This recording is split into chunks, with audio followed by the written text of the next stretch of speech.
So much is going on with the Fulton County Jail in Georgia. It's all pretty ridiculous. A couple of weeks ago, it was the female officer at the detention center who was fired after being caught on camera licking nasty jail fingers. I covered that one already. The link is below if you missed it. You also have an inmate that was found in horrible conditions in the jail. This happened some months back, but the family is now speaking out and they filed a lawsuit. They exposed evidence that the guards were on vacation on the clock, not paying any attention. We're going to get into that later in the video, but first, we're going to get into another Fulton County officer who was fired for stealing vacation time while being off the clock to the tune of $130,000. Take a second to make sure that you're subscribed to the channel and click the notification bell for all updates. If you're watching from Fulton County, let me know below. So first, we're going to get into another Fulton County officer fired and locked up with the same inmates that she supervised. This time, it was 33-year-old Wanquilla Anthony. She appeared in court last week, arrested after an audit on the money paid out to Fulton County detention officers uncovered that she received the highest amount of overtime pay. Her overtime pay alone was nearly twice her salary. Wanquilla is accused of falsifying her timesheet in order to get thousands of dollars in overtime pay.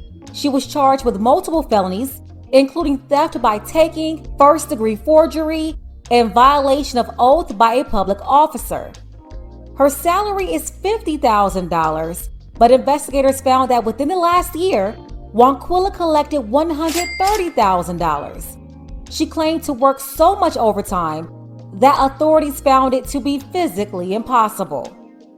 It's been reported that Wanquilla was calling out of work on multiple occasions, claiming that she had a sick husband at home that she had to care for. Then one day in March 2023, she took a vacation day, but reported that she worked 17 hours that day on her timesheet. How was she falsifying her hours? Investigators say that she was writing these ridiculous hours on her timesheet and then allegedly forging the signature of a sergeant that hadn't supervised her in 2 years. Another sergeant interviewed was surprised that she made 6 figures in the last year. He was shocked and wondered how could she possibly make that much money? The detention officer is off the job, facing charges for allegedly lying about how much work she was actually doing. Fulton County Sheriff Pat Labat says that she stole tens of thousands of dollars in overtime pay. And the sheriff spoke exclusively with Channel 2's Michael Seiden. Mike with us live at the Fulton County Jail. Michael, you learned that the investigation started because the sheriff was looking into giving his deputies better pay. And Justin, more on that in a moment, but I want to tell you, we came out here to the jail this afternoon, and we've really been out here all day waiting for this former detention officer to bond out. We wanted to get her side of the story, but according to jail records, at this hour, she remains behind bars. But as you mentioned, Sheriff Pat Labat, he has been outspoken, obviously getting better pay, benefits overtime for his men and women. And during that time, he conducted an internal audit, and it was at that point that they realized that this former detention officer had received nearly 2 times her entire salary just in overtime alone. It's physically impossible for someone to work those kinds of hours. That's how Fulton County Sheriff Pat Labat responded after I asked him about the stunning allegations against his now former detention officer seen here in this mugshot. On Wednesday, Wanquilla Anthony waived her first court appearance, but newly released court documents accuse the 33-year-old of submitting fraudulent timesheets that investigators say allowed her to collect tens of thousands of dollars in overtime pay for work she never completed. It looks like in excess of $130,000 off of a base salary that is $50,000, that this particular young lady had falsified documents, forged those documents, and in fact was still in time. Sheriff Labat says this criminal investigation began last month after his office launched an internal audit looking specifically at which employees were earning the most overtime pay. Investigators say Anthony topped that list. In fact, according to the arrest affidavit, an official in HR contacted her to inquire about the name of the sergeant who had signed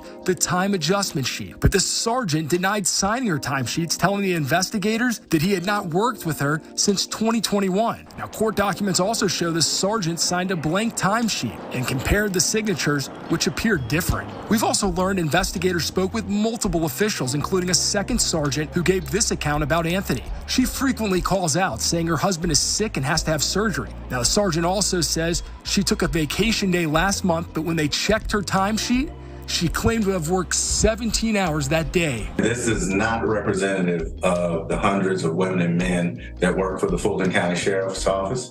This, I believe, is an outlier where somebody got greedy. Channel 2's Michael Seiden back with us live. So, Michael, it took an audit to catch this. So what is the Sheriff's Office doing moving forward to make sure that this kind of thing doesn't happen again? And Justin, I posed that exact question to the sheriff. He said, first and foremost, he says there are going to be several officials in his office that will have new responsibilities, really keeping track of audit and seeing where this overtime pay is going. He also said, though, this was an important step because it shows that they are doing the right thing here. And when he says officials, they're making sure that they're not wasting taxpayer dollars. He also told me there's some new technology. He didn't really elaborate specifically what it is, but he says the county will be using that. But again, he made it very clear that this is not a representation of the hundreds of men and women who work here every single day. He said he is glad that they were able to get this bad apple out. And of course, as soon as she bonds out, we'll hopefully get a statement from her. Justin? An outlier, no doubt. Michael Seiden, thank you. Of course, Wanquilla is out of order. She really thought that she can get away with taking that much money. Your salary is $50,000, and she thought no one would notice she was paid $80,000 more than her salary. The overtime pay alone was more than her salary. But hey, this is typical of a scammer though. They start stealing and just won't stop. They get carried away, they get greedy. We've seen scenarios like this plenty of times on American Greed. But I do believe it was her greed that got her caught up.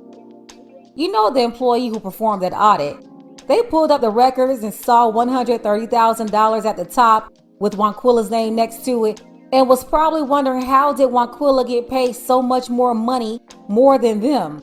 Now, Sheriff Labat, he's got some issues on his hands with his employees. He had to get rid of Kawana Jenkins a couple of weeks ago of their licking nasty jailhouse fingers. Now you got Wanquilla up there stealing overtime.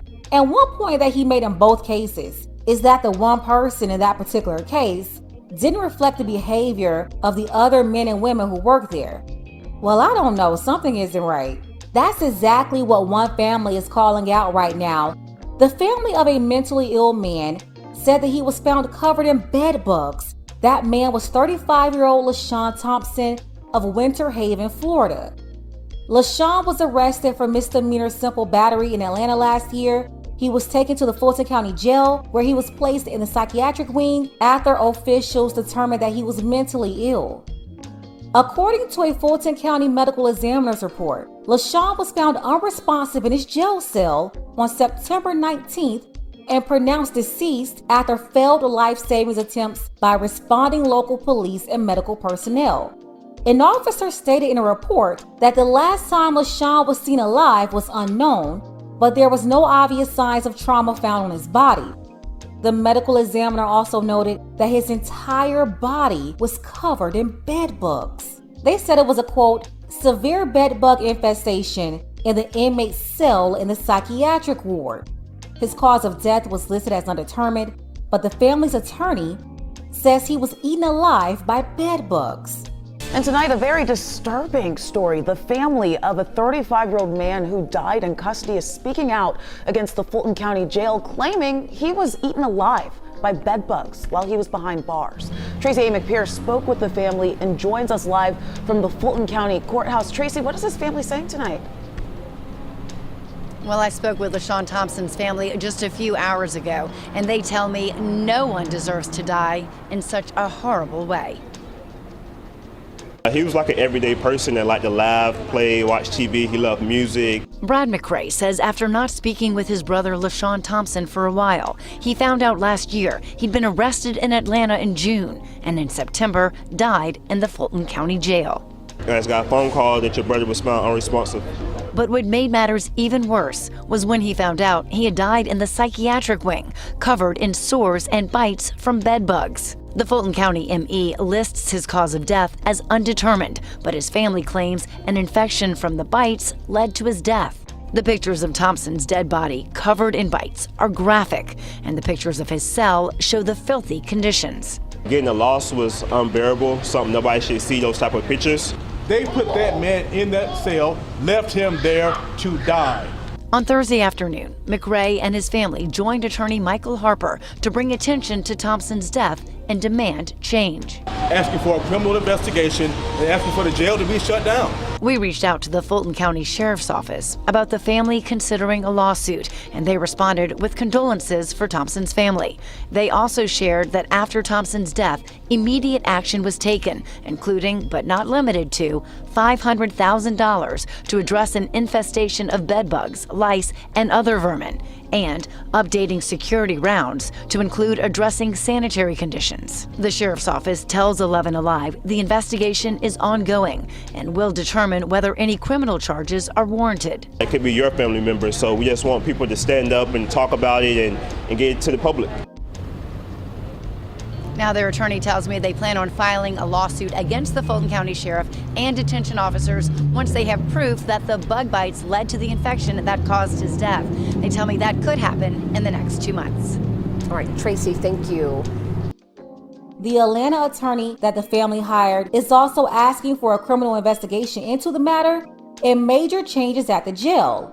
Jail records obtained established that the detention officers and medical staff at the jail noticed LaShawn's health deteriorating, but they did nothing to administer aid to him. The attorney said when his body was found, one of the detention officers refused to administer CPR because, in her words, she, quote, freaked out. So basically, she just left him there for dead until somebody showed up. The attorney slammed the facility, saying that it was so bad they really should close it down. But for the immediate plan of action, Sheriff Labat is saying an additional $500,000 was approved to address the infestation of bed bugs, lice, and other vermin. They are also updating protocols for security rounds to include addressing sanitary conditions. It's just nasty, and to think Chyna was sucking on inmates' fingers in that dirt hole, I just can't get over it. And the pictures from inside that jail cell, it's just disgusting. Remember, we're talking about the conditions at a jail, not a prison. LaShawn was in there accused of a misdemeanor. Sheriff Labat, you really got to get your people together and your facilities together. You have people dying on your watch because your workers are too busy playing around, messing around with inmates, or just don't want to do their jobs. All of this is 100% out of order, and Sheriff Labat, it's your duty to keep everybody in order. Got another quick update. Sheriff Labat is already making changes. Before I can even get this story out, he's accepted the resignation of key leadership at the jail. He said he is cleaning house. So it looks like he's tired of these shenanigans. Sheriff Pat is also transferring 600 inmates so they could address those infestation issues with the $500,000 that was approved. The family filed that lawsuit and called them out, and now we're seeing swift action. Also, it looks like attorney Ben Crump joined the case too, echoing that LaShawn had schizophrenia and was eaten alive. Let's go ahead and get the conversation started. Shout out to our brother Dark Power. I appreciate you, Dark Power, for always supporting the channel. Don't forget that you can support this channel as well. Links to Cash App and PayPal are below. Ladies, fellas, want a balanced analysis, want the truth from a woman's perspective? Then you're going to want to subscribe to this channel, and don't forget to like and share.